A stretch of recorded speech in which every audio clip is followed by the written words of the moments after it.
Histoire d'en dire plus.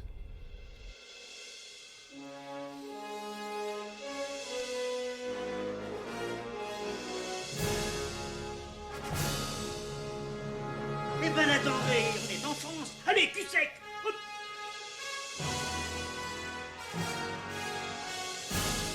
Personne ne veut le croire et pourtant c'est vrai, ils existent, ils sont là, Tarnatata.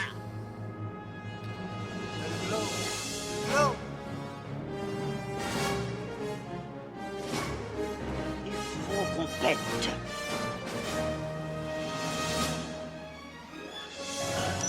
Voyons, circuit branché, convecteur temporel temporisé.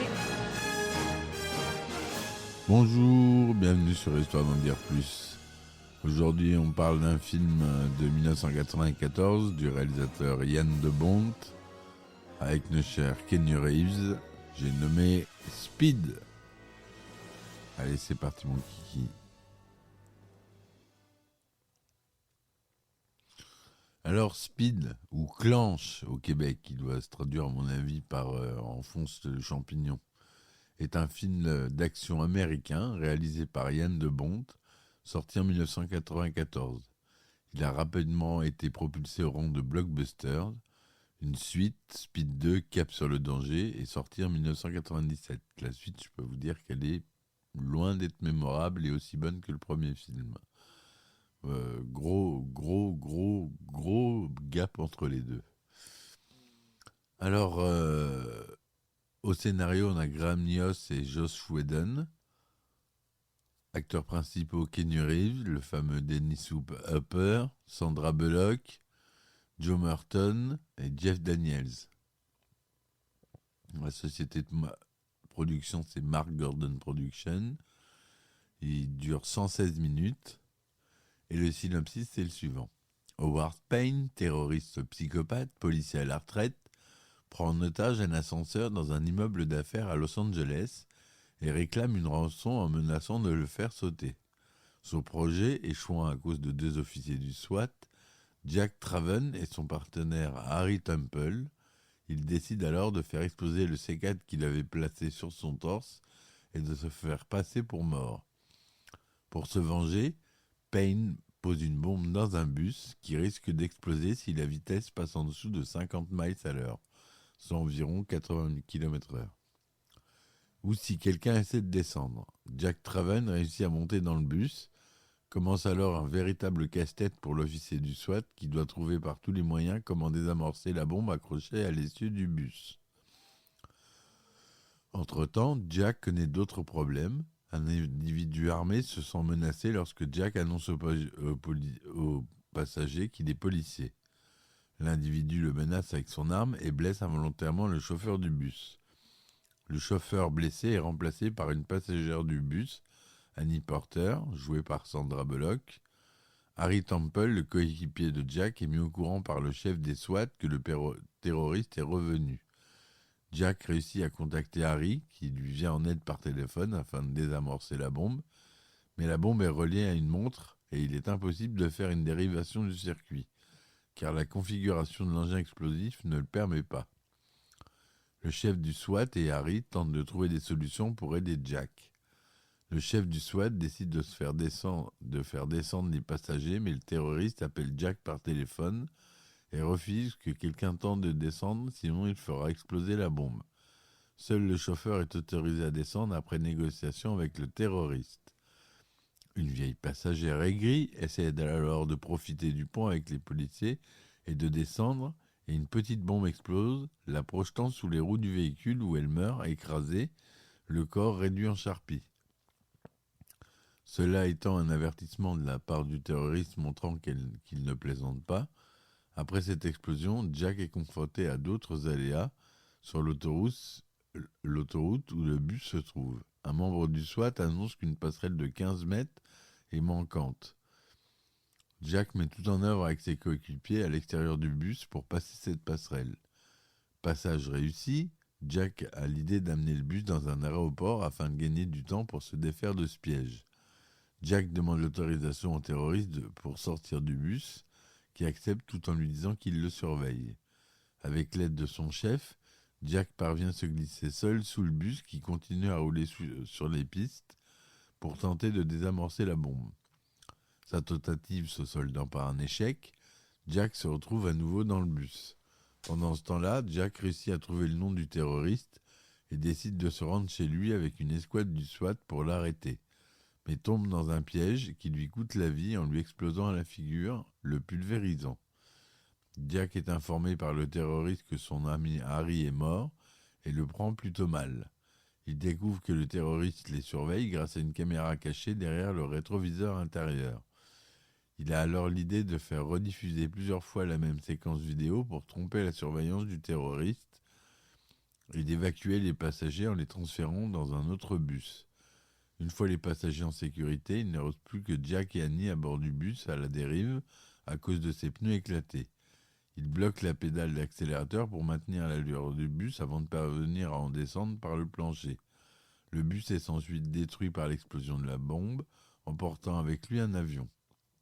Le terroriste, ne sachant pas que son plan a échoué, pense à aller récupérer sa rançon et découvre juste avant qu'il s'est fait de nouveau avoir par Jack.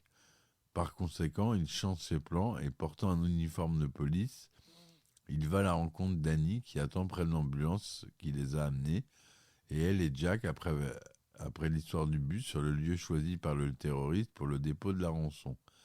Jack se rend compte que la rançon a déjà été subtilisée par le terroriste et décide d'aller voir de plus près.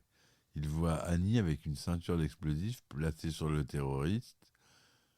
Howard Payne, furieux, amène Annie dans un métro tout en narguant Jack. Celui-ci parvient quand même à monter dans le métro sans que Payne ne s'en rende compte. La rançon était piégée et elle explose, ce qui rend Payne furieux.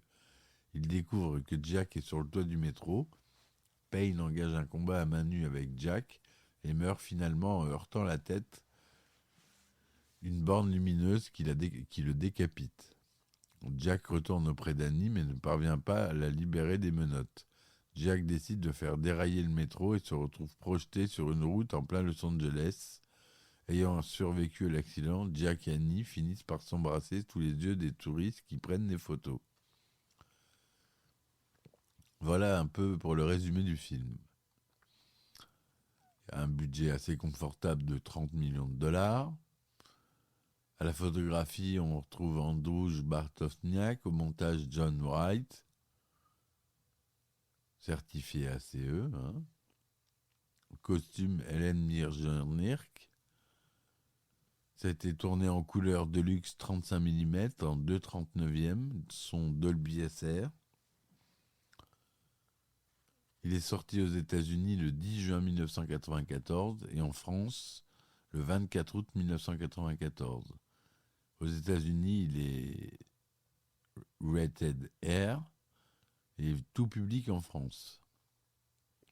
Donc Keanu Reeves joue Jack Traven du SWAT, Dennis Hooper, sergent Howard Payne, ex-policier des mineurs, donc le méchant, Sandra Bullock, Annie Porter, Joe Morton, capitaine R. McMahon du SWAT, Jeff Daniels, Harry Temple, expert en explosifs du SWAT.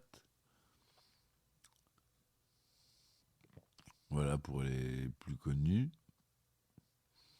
Le film a reçu des critiques positives et un score de 94% sur Rotten Tomatoes, sur 63 commentaires, avec une note de 7,92 sur 10. Un formidable thriller de popcorn, speed et tendu, énergique et avec des performances remarquables de Keanu Reeves, Dennis Hooper et Sandra Bullock. Le film a également une note de 78% sur Metacritic, sur 17 critiques indiquant critique globalement favorable. Les spectateurs interrogés par CinemaScore ont attribué une note moyenne de A sur une échelle de A+ à F. Aux États-Unis, le film a engrangé plus de 14 400 millions de dollars. Il totalera finalement 121 248 000 dollars sur le sol américain, 8e plus gros succès au box-office de l'année 1994, et 350 448 000 dollars dans le monde, pour un budget d'environ 30 millions. Le film en France a fait 2 403 000 entrées. Il s'est classé en 12e position du box-office 94. C'est Quentin Tarantino qui devait réaliser le film à l'origine, mais il le refusera pour se consacrer au tournage de Pulp Fiction. Il a bien fait. Le film possède une suite réalisée également par Yann de Bont, Speed 2, Cap sur le danger, que je vous disais au début, qui est un navet qui connaîtra beaucoup moins de succès. Bien que non crédité au générique, Joss Whedon, alors script doctor, a écrit la quasi-intégralité des dialogues du film. Le rôle d'Annie a été proposé à Halle Berry, puis Hélène DeGeneres avant que Sandra Bullock soit choisie. Le rôle de Jack Traven, initialement écrit pour Jeff Bridges, à Johnny Depp, Tom Cruise ou encore Bruce Willis. Quant au rôle d'Howard Payne, le premier choix était Phil Collins. Speed fait également des 100 meilleurs heart-pounding movies, littéralement films qui font battre le cœur de l'histoire du cinéma américain, un classement réalisé par l'American Film Institute dans lequel on retrouve des grands classiques tels que Psychose ou Le silence des agneaux. Le bus utilisé tout au long du film est un GM New Look TDH 5303. Ce sont 11 véhicules de ce type qui ont été utilisés pour représenter le bus dans le film. Billy Idol, le chanteur, signe le titre du générique de fin du film. C'est lors du tournage de ce film que Keanu Reeves a appris le décès de son meilleur ami, River Phoenix. Dans une mission du jeu Pursuit Force sur PlayStation Portable, un bus détourné par un gang de militaires et le policier doit prendre le contrôle du bus qui ne doit pas rouler en dessous d'une certaine vitesse, sinon il explose avec ses passagers. Dans le jeu GTA Vice City, l'une des missions consiste à conduire la limousine piégée d'un groupe de rock, un trop grand ralentissement de l'allure de la voiture provoquant son explosion au bout de quelques secondes. Le but est de laisser le temps à l'un des membres du groupe de la désamorcer. Dans la série 24 heures chrono, on peut apercevoir un passage du film à travers le lecteur DVD portable d'un garde qui surveille Jack Bauer. Cette scène se déroule dans l'épisode 7 de la saison 3. Dans une interview pour Combini, Michael Bay a affirmé qu'il était à l'époque très intéressé pour réaliser le film, ce qui en aurait fait sa première expérience en tant que réalisateur. C'est finalement Yann de Bont qui a été choisi. Il a reçu l'Oscar du cinéma 95 pour le meilleur son et le meilleur montage sonore, le BAFTA Awards 95 pour le meilleur montage, le MTV Movie Award 95 meilleure actrice pour Sandra Bullock, meilleur duo pour Keanu Reeves et Sandra Bullock, meilleur méchant pour Dennis Hopper, meilleure scène d'action pour l'échappée du bus et l'explosion de l'avion. Saturn Awards 95, meilleure actrice pour Sandra Bullock, et les Nikkan Sports Film Awards 95, meilleur film étranger. Voilà ce que je veux vous dire sur ce film qui est vraiment prenant. On est accroché à son canapé tout au long du film.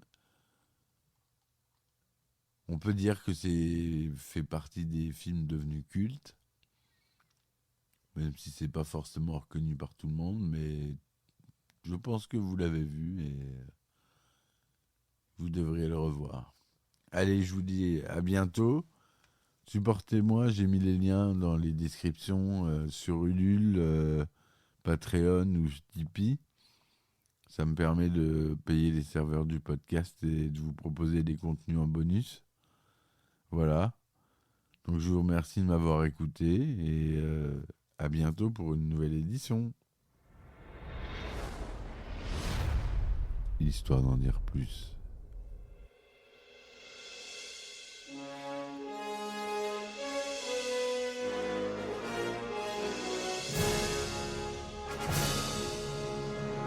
Eh ben attendez, on est en France. Allez, cul sec. Hop.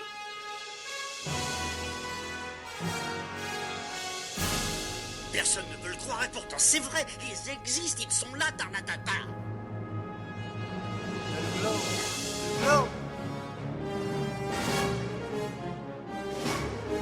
Il faut qu'on pète.